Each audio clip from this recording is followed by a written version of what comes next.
You have the right to remain silent. Anything you say can and will be used against you in a court of law. You have a right to an attorney prior to or during any question. If you can't afford one, the court will appoint one for you. Do you understand your rights? When the wolf is at your door, your running's over, that's for sure. He already knows all about you. Cut you down, no matter by you. Now you better walk the line. Real life,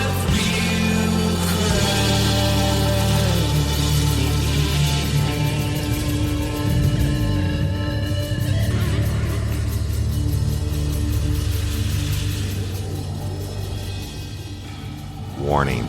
This episode of Real Life, Real Crime, the podcast, may contain descriptions of acts of violence or that of a sexual nature and should be for people that are 18 years or older. Heed my warning, people. I do not get the facts of these cases off of the internet or from some television show. The facts I'm retelling you were presented to me by the victims of the crimes or the perpetrators who committed the crimes against the victims. My descriptions of the crime scenes, what I saw with my own two eyes. If you're going to get offended, please turn this podcast off now. Thank you. Hello, everybody, and welcome to this episode of Real Life, Real Crime, the podcast. And as always, I'm your host, Woody Overton. And today, I want to tell a Halloween story, y'all. Well, it ties to Halloween a lot, mainly. And it's old cop story, but this, I think you'll find it fascinating. But then I'm going to tell you the truth about it, okay? And once again, I'm recording from Wisconsin. I've been up here hunting with the Olopa family, who unfortunately has a hero son who was killed, I think 3 days after, I may have that wrong, but 3 days after he got his driver's license. And he looked at his mom when he was getting his driver's license and said, "Hey, I want to become an organ donor." And so he signed up, and then 3 days later he was killed, and his organs, Lopa helped him out. And one of his organs went to another young man who's up here in Wisconsin also hunting with us, and he actually got the kidney from the deceased hero. So it's really pretty special, y'all, to have the mom and the brother of the hero who died, and his organs went to whomever, but that one of the organs went to the other young man who is here hunting with his mom, so that they're all together. And one of the deals on them coming up was I promised I'd come up and help guide them on the hunt and cook for them and stuff like that. But all these years I've been talking about Lopa and the victims that I've seen and the families that Lopa's worked with, et cetera. And the reason I got involved is because they save lives every day. To be with these people in the same room and sit in the deer stand with them, et cetera. Really, really, really touching. And I just tell you this, 3 hunts I made with the young man who received the kidney. And I think he's like 22 or 23 now. And he got it 6 years ago. He wouldn't be able to hunt with me, y'all. But, so I guess I'll start this one off with Lopa instead of ending with Lopa. It means a lot. And, you don't have to be a lifer from Louisiana. You could be from Missouri, and just go to lopa.org and sign up to be an organ donor. It takes a couple minutes, and the chances that you ever get, you'll be a hero in my eyes anyway, and the chance for them to ever do what they do with you after you're basically deceased or very slim. But it helps. And I'm an organ donor, and I keep spreading the word because of moments like this. And it's pretty touching. And I haven't shared a lot about it on social media and stuff because it's kind of a private thing with these families that are together, and we're doing these things together. So they truly save lives, people. So enough of that. Let's get to the story. All right. I'm going to take you back to, I was first in uniform patrol with Livingston Parish Sheriff's Office, and I worked the east side of the parish because I've told y'all many times Livingston Parish was divided in half geographically for law enforcement reasons. You had the east side and the west side, and the west side of the parish was more populated, still is today. That's where the biggest cities, Walker and Denham Springs and all that are. And then the east side is more rural with the small towns, which most of them aren't so small anymore now. But I guess it's been 30 years or however long it's been. But and I started out on the east side in uniform patrol. And, I didn't know really the towns and the roads, and we didn't have GPSs, and we didn't have cell phones. We didn't have computers in our cars and cameras in the cars. I'm talking about our units. I had a map book. The dispatch would call and say 259-361. We have a 103D in Springfield at, such and such on McCarroll Road. So I had to get out this orange map book and look up where McCarroll Road was. And I had to look it up in the index, in the front. I don't think anybody reads books anymore, but I had to look it up in the index and then turn to the page where it was. And it would give me one page of where McCarroll Road was.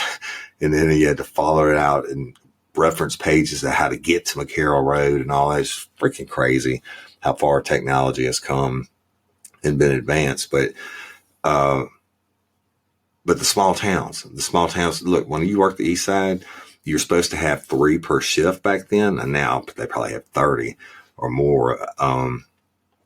But back then, on the good nights, you're supposed to have 3. In the west side being more populated, they had more calls. And if you had 3, chances were one of you were getting pulled to go catch calls on the west side. 911 calls, they all got to be answered. Or maybe a manhunt, whatever. So most of the time, it was just 2 of it. And I told you about John T. Wilkerson, my old ride or die partner, that he and I went to the LSU Academy together. And then he actually was assistant chief for the town of Springfield before he transferred to the Livingston Parish Sheriff's Office. Now, we were friends by this time. We'd been to the academy together and everything else. And I was working at Southeastern University Police Department, and I transferred over, and they put John T. and I together on the same shift, which was, really cool. But we were on the east side of the parish. But back to the small towns, that was your backup. 9 times out of 10, that's a huge geographical area to cover for 2 people. And, sugar turn to shit, and you got it in a foot pursuit or, shootout, whatever it may be, or you just need a backup on a call.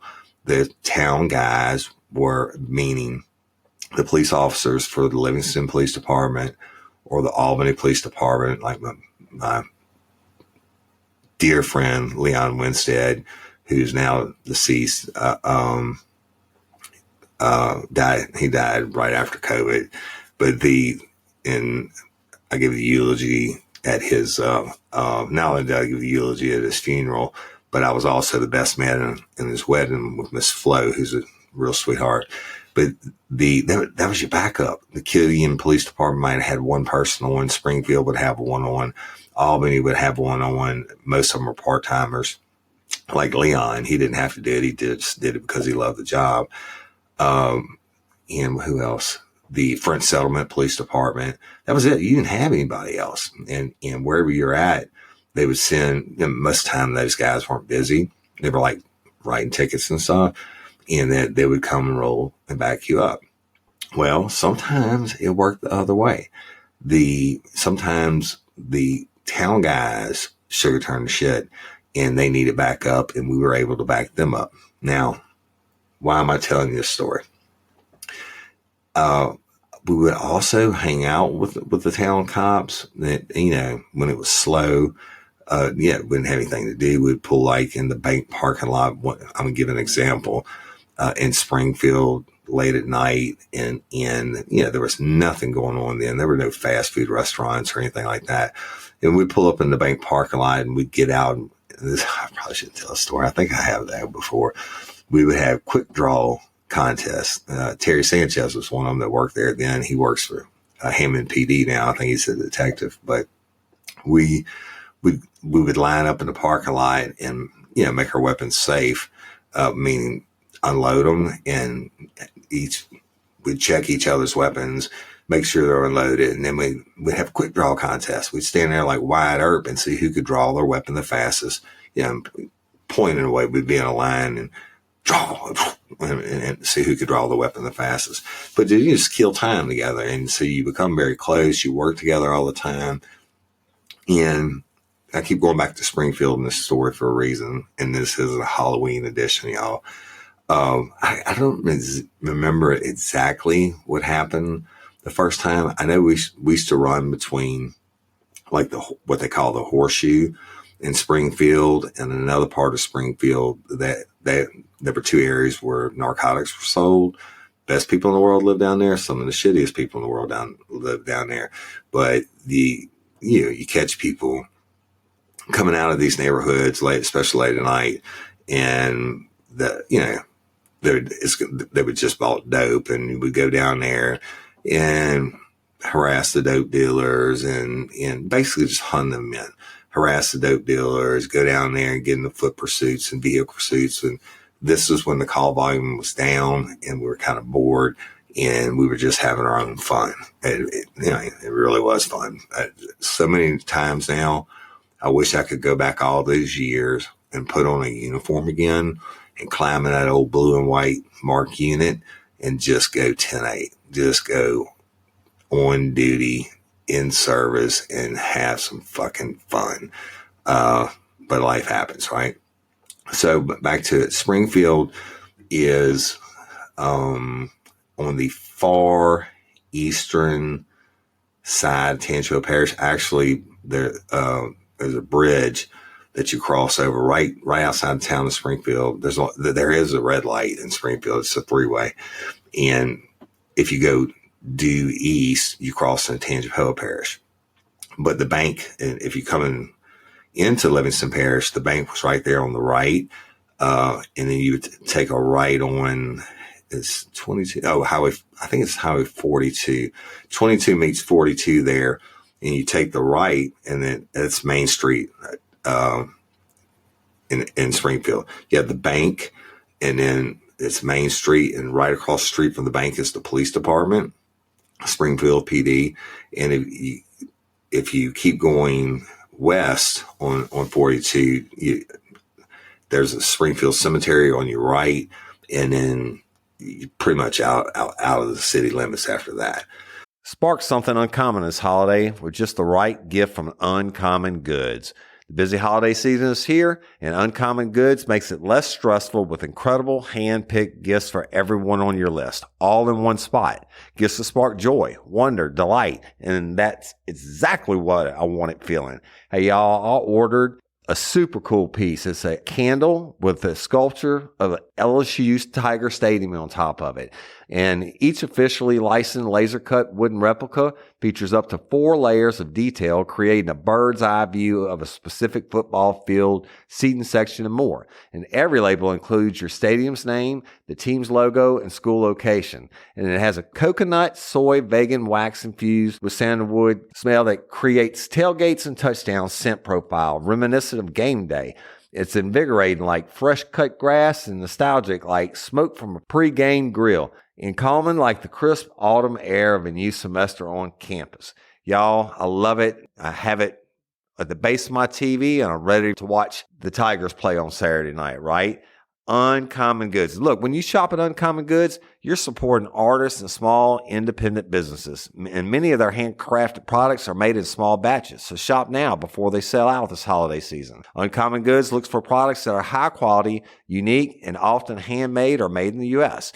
They have the most meaningful, out of the ordinary gifts anywhere. They even have gifts you can personalize. From holiday hosts and hostess gifts to the coolest finds for kids, to hits for everyone from the book lovers to diehard sports fans. Uncommon Goods has something for everyone, not the same old selections you can just find anywhere. And with every purchase you make at Uncommon Goods, they give $1 to a nonprofit partner of your choice. They've donated more than $3 million to date. So to get 15% off your next gift, go to uncommongoods.com/RLRC. That's uncommongoods.com/RLRC for 15% off. Don't miss out on this limited time offer. Uncommon Goods, we're all out of the ordinary. Hey ladies, are you feeling overwhelmed by hormonal changes? Well, you're definitely not alone. There are more than 1,000 hormone disruptors living in our environment right now. It's in your food, your water, the air you breathe, the clothes you wear, your skincare products. They all mess with your hormones. Then there's the natural hormone changes your body goes through, premenopause, menopause. And while it's a natural process, it doesn't mean you have to suffer through it. The good news is you don't have to suffer through it anymore, because now you have Hormone Harmony, a formula made only with herbal ingredients that are shown to reduce hormonal symptoms in women of all ages. Hormone Harmony is not just a hormone support and supplement. It's become a phenomenon. Women can't stop talking about it on social media.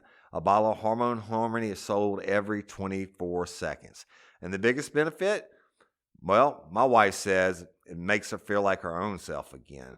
And that's what women mention over and over in the reviews. And there are over 30,000 reviews for Hormone Harmony. And for a limited time, you can get 15% off your entire first order at happymammoth.com. Just use code RLRC at checkout. That's happymammoth.com and use code RLRC for 15% off today. That's happymammoth.com and use code RLRC. But we were down there. It was Halloween time. I'll never forget that because we always had to, like, earlier in the evenings when you go 10-8, you'd have to have your units with the lights on in neighborhoods for trick-or-treaters and shit like that.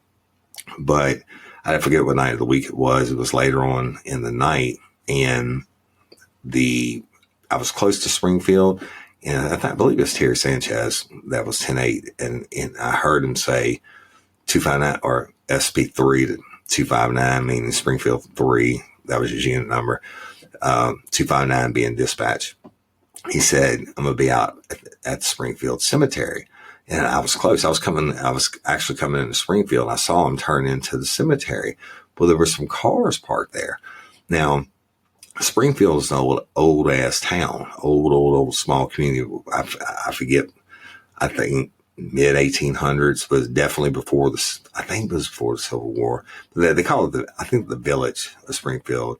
But anyway, I'm coming in. I see him pull up behind some vehicles at the cemetery, and this is an old cemetery. It's a beautiful spot. Yeah, they have I think a brass cannon, like a Civil War cannon or something in it, and they had just some old graves all the way up to the modern graves. Big oak trees. It's kind of a hills on both sides and all that. I mean, and I passed 1,000 times on duty, but I'd never been in there. And so Terry pulls in, I pulled in, and I said, what you got? And he said, I got these people in the cemetery. And I said, what's up with that? I mean, what the hell are they doing in the cemetery on Halloween night? He said, bro, just come on with me. He said, I promise you they're going to be 966, which means holding narcotics. I'm like, okay, whatever. So we walk in, and no lights on. We walk in on foot, and up on the hill on the right, you can see lights around a grave, right? And we get up there, and there's literally like 15 people around this grave. They got candles lit and they're chanting and shit. And I'm thinking, what the fuck? There's some Halloween shit here, right? They holding a seance or some shit. But we walk up on them, and Terry told me, he said, don't turn on your flashlight till we get up on them. And we walk up on them, and I mean, they're in a circle and they're chanting, and Terry turned on his light and turned my light, and he said, Springfield Police Department. I said, Sheriff's Office. Look, immediately, jackrabbits. These motherfuckers scatter like cockroaches when the lights come on, right? I'm like, fuck, foot pursuit. And I tackled some guy. He didn't get far, and Terry grabbed another one. Well, shit, we had their cars blocked in. It wasn't like they could leave. They had pulled in. It's like a one pull-in driveway, and we had them blocked in. So we had put a couple of them in cuffs, and a couple of them had stayed by this grave where the candles were. And we brought them up the hill, and he said, what are y'all doing here? And they said, well, we're here because of the grave of Michael Brown. And I didn't know anything about it at the time. Y'all wasn't from Mr. Paris. And he said, this is the cemetery's closed. There's signs, and you're trespassing. And look, he starts, made everybody stand still, and we went around, we were pat frisking people. And one dude, I get up on him from behind, who's one of the ones who had run. And I said, look, do you have anything on you? I need to pat frisk you for officer safety.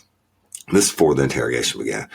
And after we told him it was trespassing, and he said no. And I'm patting him down, and I said, you don't mind if I pat you down? You don't have any tanks or rocket launchers or knives or anything that's going to stick me. The reason why you're in the cemetery in the middle of the night, around midnight, and you don't know who you're dealing with. Before you talk to a large group of people, you want to make sure you're safe, no one has any firearms, etc. Well, shut up. When I'm patting him down, I feel what I know, and this is exactly how I wrote it in my report. I feel what I believe to be a plastic bag containing narcotics in this dude's blue jeans pants pocket. And I said, what's this? And he said, it's nothing. And I said, well, then you don't mind if I take it out? And of course, he did mind. But what if he said no? And I would arrest him or whatever for trespassing, and got to search him incidental to arrest. And I took it out, and it was a bag of weed. No big deal, right? In the grand scheme of things, even 30 years ago, however long ago it was, maybe 25 years ago, I don't remember, but it took out a bag of weed. So I placed them in cuffs, and he said, this is mine just for my use. And I said, I get that, whatever. So we'll go around, and I think a couple of them had, weed and some shit like that. And we just wrote them tickets, or Terry wrote them tickets because I didn't write tickets. And he sees the weed, and I gave it to him. It's his jurisdiction. And the candles and after everything had settled down, we processed them all. I'm talking about at the gravesite. And Terry was like, wrote his tickets and all that. And so I'm talking to him like, what's the deal? I mean, why are y'all here? And they said, you don't know the story of Michael Brown? And this is Halloween, and this is one of the most haunted places in Louisiana. I'm like, what the fuck are you talking about? And Terry was busy, but he would end up telling me everything later on. And this girl says, she says, this is sacred ground. This boy got murdered, and after he was murdered, they buried him, and it was a whodunit, and nobody knew who did it. And then within one night, this drawing came up on the back of his tombstone, and the drawing shows him doing what he was doing. He was hunting. He was a big hunter, y'all. Michael Brown was. And he was a teenager. He was 15 years old when he got killed. And she said they buried him, and like 2 days later, after the tombstone was put up, because it takes a moment to order those, right? It's not like you get buried and you have your tombstone immediately. But she said after the tombstone was put up, 2 nights later, this drawing that Michael Brown did himself magically appeared on this tombstone. I said, what the fuck? She said, yeah. And it shows that he was hunting and he got killed. Oh, let me tell you how he got killed.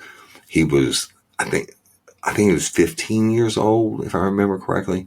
And he was from Holden, Louisiana, which is another small town on that east side of the parish. And in between Springfield, or in between Albany and Livingston, the town of, it said he got run over, and it was a whodunit, and they buried him, and they put up his tombstone, and then magically this drawing appears of him hunting.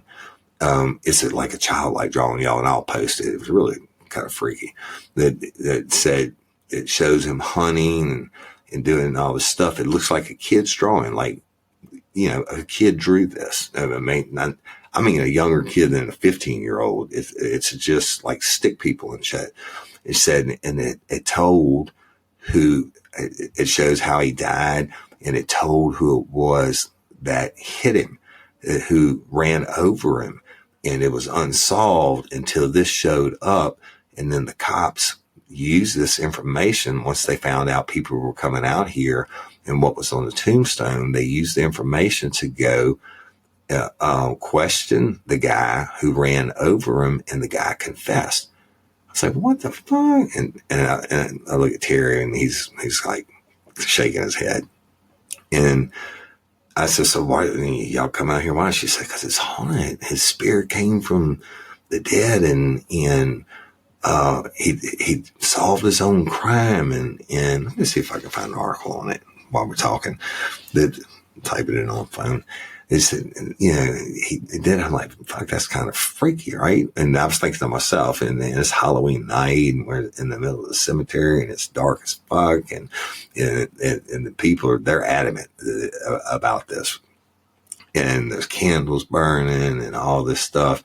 And I shine my light on the back of the tombstone. Look, I saw the drawings. I mean, and I'll post them for you. They're there, and there's no doubt about that. But then, Terry ends up writing all his tickets, and, we basically let everybody go, and he told them, don't ever come back, blah, blah, blah, blah, blah, blah. So we leave, and Terry said, man, this is all bullshit. And he said, but this is what the story is. And he said the same thing the lady had said. He said, bruh, ever since I've been with Springfield, every Halloween, every time around Halloween, the people show up at this boy's grave because of this story. And they do, he said, we got witches that show up. We got just ghost hunters that show up and all this shit. He said, it's just an ongoing thing. Well, we got called off on something else that time. And, anyway, every time I would pass by the cemetery at nighttime, I would look to see if there were any cars parked there. And over the years, there were. Now, John T., remember my road buddy I told you about, he used to be assistant chief for Springfield. And one day I asked him about it. He said, yeah, that's some freaky shit, man. And he said, but the family says it's not true. But he said, there's no denying what's on that boy's grave. Now, look, y'all, I found an article. Hold on. Let me read you this article, or at least part of it, and I'll tell you what I know about it as I go along. It says, this is from September 14, 2003. I would have been in detectives by that time. So this is after all of my interactions. And look, I had a shit ton. Fuck, one time we pulled up, there was a tour bus, a fucking rented tour bus full of people that were there after hours. Like a ghost tour thing. I'll never forget that. And we wrote all kinds of, they wrote all kinds of tickets. I didn't write tickets, but this was an ongoing thing. People in there, but most of the time they were doing dope and, whatever, praying or seancing or whatever the hell it is people do around a haunted site, or investigating or whatever. Let me read you this article. It says, Mayor debunks myth. All right. September 14, 2003. It says ghost stories about Michael Brown's grave were already going strong when Charlie Martin was elected mayor of Springfield in 1988, just 5 years after the 15-year-old Holden boy died in a car accident north of Hammond. All right, I'm going to interject. Charlie Martin was the mayor the whole time that I was there. Oh, also my mentor, Kearney Foster, that I talk about over the years, Chief Kearney Foster, is just freaking absolute responsible for where I am today. He lived just on the other side of Springfield, and he was really good friends with Charlie Martin. And I'm sorry, y'all get to hear the dogs barking. Somebody must be here. The only dealings I had, well, you just have to put over it. I apologize that how unprofessional, but that's upstairs and I'm in the basement. So Charlie Martin was a lifelong resident of Springfield, and I'm sorry, y'all. And I did arrest somebody. I got in a fist fight in a firework parking lot in Springfield sometime around the 4th of July. And I ended up arresting the guy. He was like parked in a handicapped parking spot or something, and somebody complained about it. And that was one of my pet peeves. If you parked in a handicapped parking spot, I was going to fuck with you. But so I ended up, the guy resisted, and I ended up taking him to jail and charged him some good stuff. And they dropped it down to the mayor's court, which if you get arrested, like all the tickets they wrote, you go to mayor's court, and that's how Springfield PD made their money. And Charlie Martin, whatever, he's a good dude, and he was an older guy like I am now. But he'd been there forever. So let's go back to it. So the article says variations and embellishments attached to the story over the years, but the gist of it was always this. Michael Brown was walking home along a back road after a day of hunting when he was killed by a hit-and-run driver. When his body was discovered, there were no clues, and his death would have remained unsolved if Michael's spirit hadn't intervened. Shortly after his headstone was erected, some stories say that it was later the same day, Michael's mother returned to his grave in Springfield Cemetery and found a drawing had been carved on the back of the headstone. It depicted the accident and even named the driver. Check that out. Wilkerson, now no relation to John T. Y'all, my roadie, John T. Wilkerson, but it says Wilkerson and his passengers. Now this is on the drawing. And it says, based on those clues, police confronted Wilkerson and he confessed. The tale had all the right elements for a good ghost story, and local teens and college students have been passing it along for years and challenging each other to spend time in the graveyard. The story spread widely and can be found on the internet at www.freakopedia.com as investigated and reported by Rex Z, who claims to be a new Springfield resident of Springfield, and some say it was on Unsolved Mysteries at one point. And interrupt again. I did hear that a lot of the years, like Unsolved Mysteries came out and did a whole TV special on how this drawing magically appeared and named it.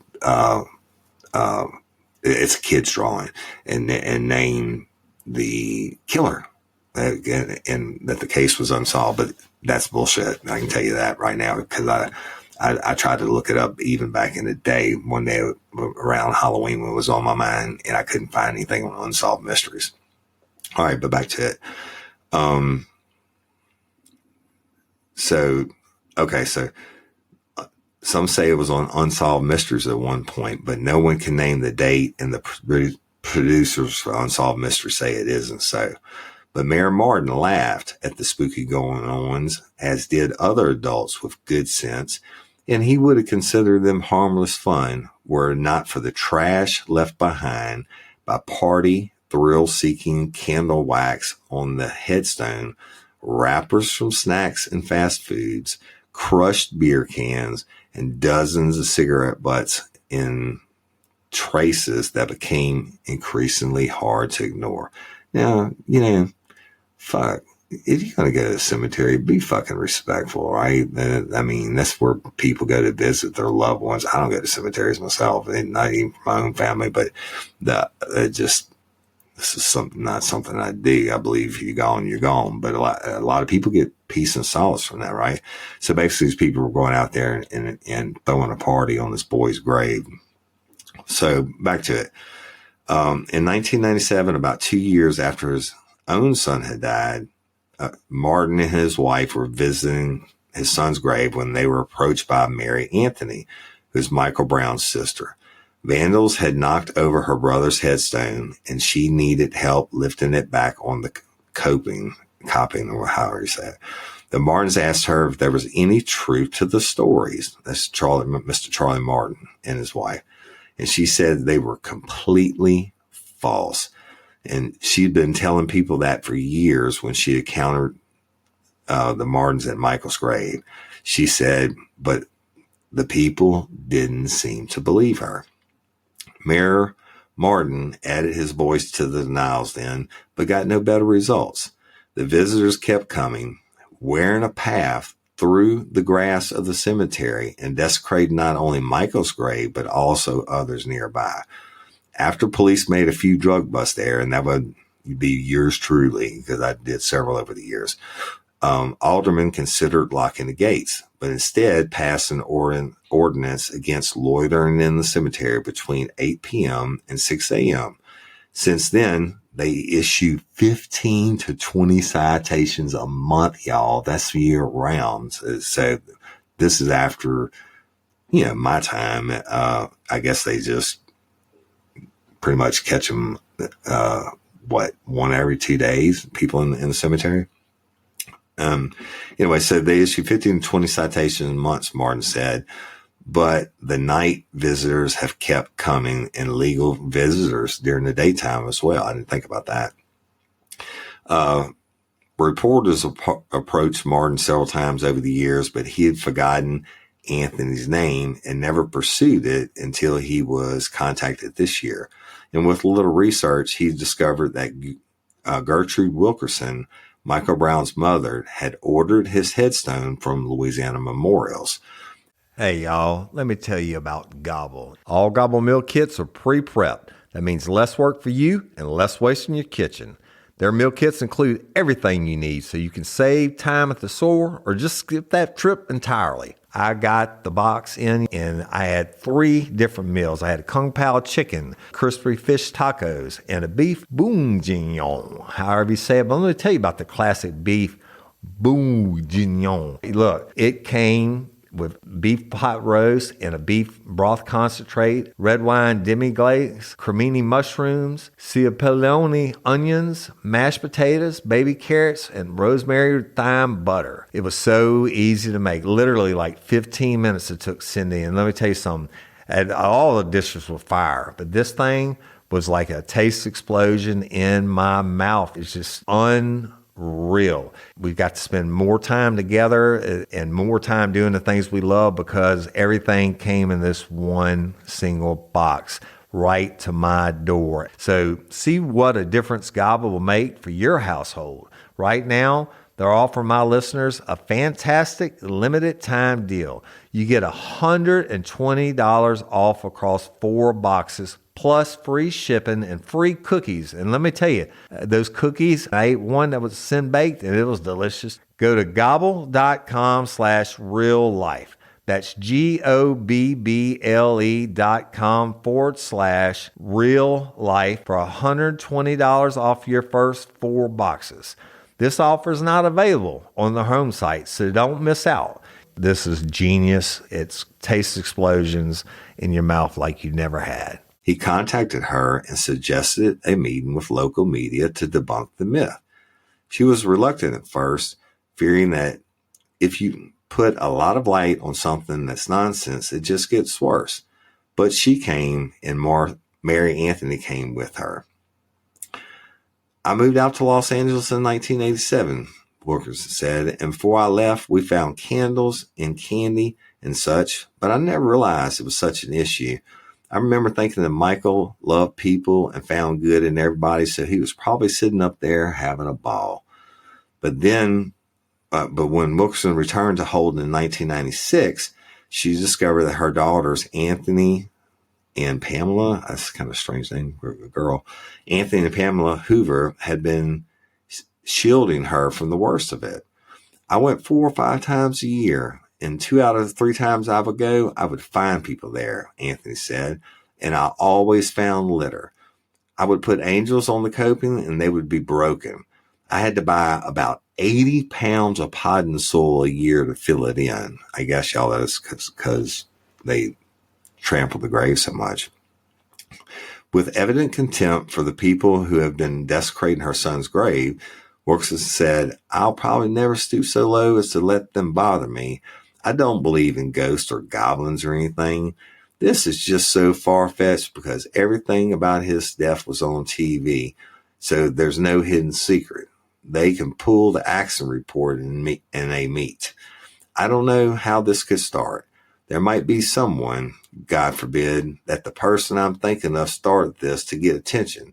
But whoever did this, I forgive them. And the only truth to the story is that the headstone was originally put in place with the drawing on the back. But that only happened because of a mix-up. Louisiana Memorials apologized and picked it up and added the drawing as ordered. So evidently, y'all, they did set it up, but without the drawing on the back, and then they fixed it. Leslie Monvez, the business owner, remembers it well. When contacted about it at the main location of Walker, and y'all, that's a town in Livingston Parish, he was glad to set the record straight. They gave me a drawing on a brown paper bag, he said. I traced onto the mask of the stone, cut it out, and blasted it just like I always do.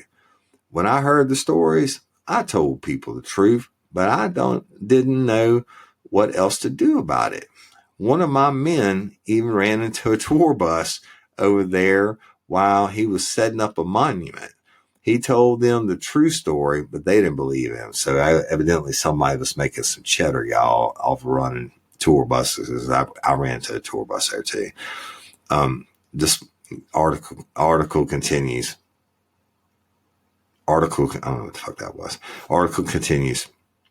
Despite persistent denials by everyone in a position to know the truth, the people keep coming, and Wilkerson has little hope that her statement to the media will change things. Mary Anthony took a lot of abuse from this, and it left her really scarred, Wilkerson said. I'm doing this for some kind of closure on it, whether this does it or not. It's the truth. And that's an article. Let me see if I can find another one real quick. Pretty crazy, though. Let's see what this one says. This one says, the haunted, dirty South is in Springfield. Springfield Cemetery. The Civil War Air Graveyard is located inside the town of Springfield, Louisiana. And this was the first time that the haunted, dirty South has investigated this site. But I will tell you, in the middle of the day, it still freaked me out. The gem here is the grave of Michael Brown. The story goes that Michael was struck and killed by an unknown motorist when he was only 15. Here's the clincher. After he was buried in, I don't know what the hell this is.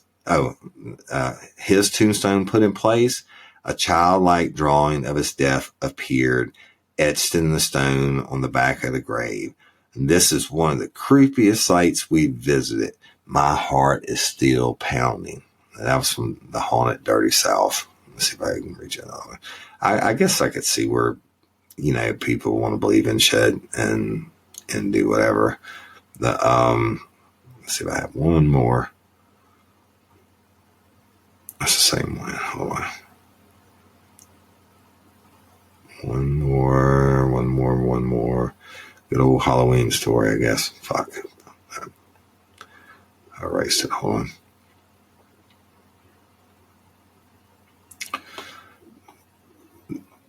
This one is y'all from the Reveille, which is a newspaper, and it says get spooked, checked out haunted tales surrounding Baton Rouge and Springfield landmarks. Says it tells about the old state capitol being haunted, the old state penitentiary, the Spanish Moon, different guarantee income life and broadcasting building, all the supposed ghosts. All right, here it is. Springfield Cemetery. The legend of Michael Brown's tombstone in Springfield Cemetery has since been debunked, but it made for a great ghost story in its heyday. Located in Springfield, Louisiana, the tombstone of Michael Brown developed an etching seemingly overnight, depicting a detailed scene of a road with several cars and people. According to an article from Haunted Places, many believe Brown had been killed in an unsolved hit and run, and this ghost had etched the scene of the crime into the tombstone, leading to the perpetrator's arrest. As noted in the Livingston Parish News article from 2003, shout out to them, y'all. That was the first article I read. The myth has since been disproven by Brown's family, who clarified that the etching was commissioned by the family to put on the tombstone. Brown was an avid fox hunter. I don't know how many foxes there are in Livingston Parish, the surrounding areas. I don't know. They probably got that wrong. And the etching is a sketch Brown had drawn of a fox hunt that he had recently been on. Y'all, it could have been a rabbit hunt or something like that. Maybe they had foxes back then. I don't know. So that's just another thing that's kind of freaky, the old school deal that I had forgotten about. But it's Halloween, and I'm up here in Wisconsin, again, hunting with the lopa. I say kid, he's a young man that received the kidney from this other family that's here. And Halloween, look, up here in Wisconsin, these people be loving some Halloween. Everywhere you drive, they got like grand displays of like giant skeletons and, just a lot of Halloween decorations. I don't recall. I mean, some people put out like pumpkins and shit and signs in the yard in Louisiana, but up here they got like really elaborate displays.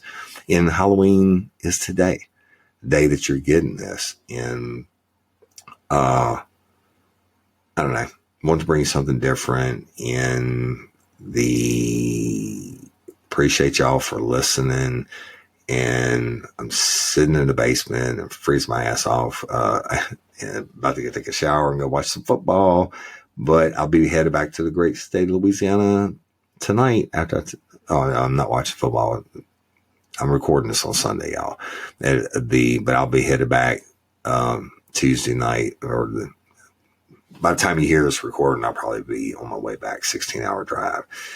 But happy Halloween. Keep your kids safe. Check your candy and shit. And back in my day, the urban legend was that, some kid started eating this candy and it had a razor blade in it and cut his mouth up, whatever. I don't believe that's ever true. Maybe somebody got poisoned. I don't know. Keep your kids safe. Check the candy. Kiddos out there, you listening? I loved Halloween. My favorite part was coming home from trick-or-treating with my brothers and sisters and dumping all your candy on the floor and trading out the shit that you didn't like, and that they liked, and you got the shit that you liked. And so trick-or-treat, and love each and every one of y'all. Thank you for tuning in and listening and liking and sharing. And y'all, we got a lot of big shit coming, a lot of big things coming, and just stay tuned. And I appreciate and love each and every one of you.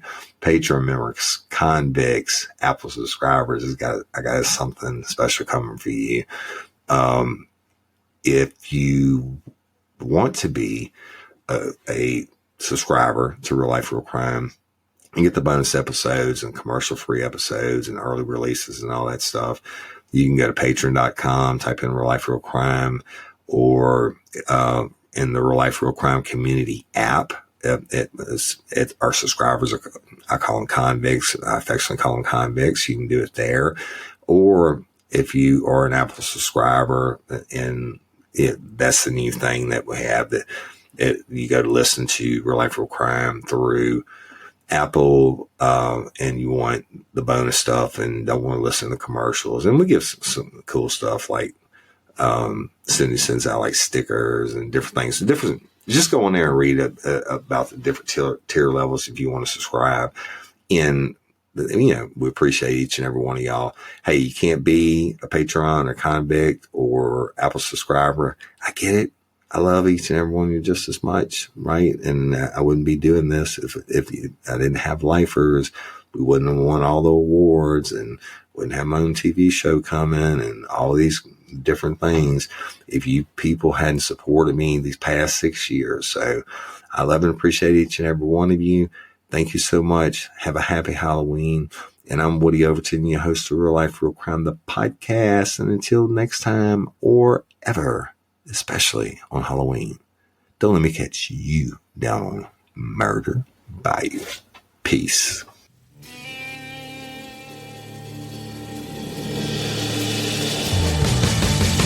You have the right to remain silent. Anything you say can and will be used against you in a court of law. You have a right to an attorney prior to and during any question. If you can't afford one, the court will appoint one for you. Do you understand your rights?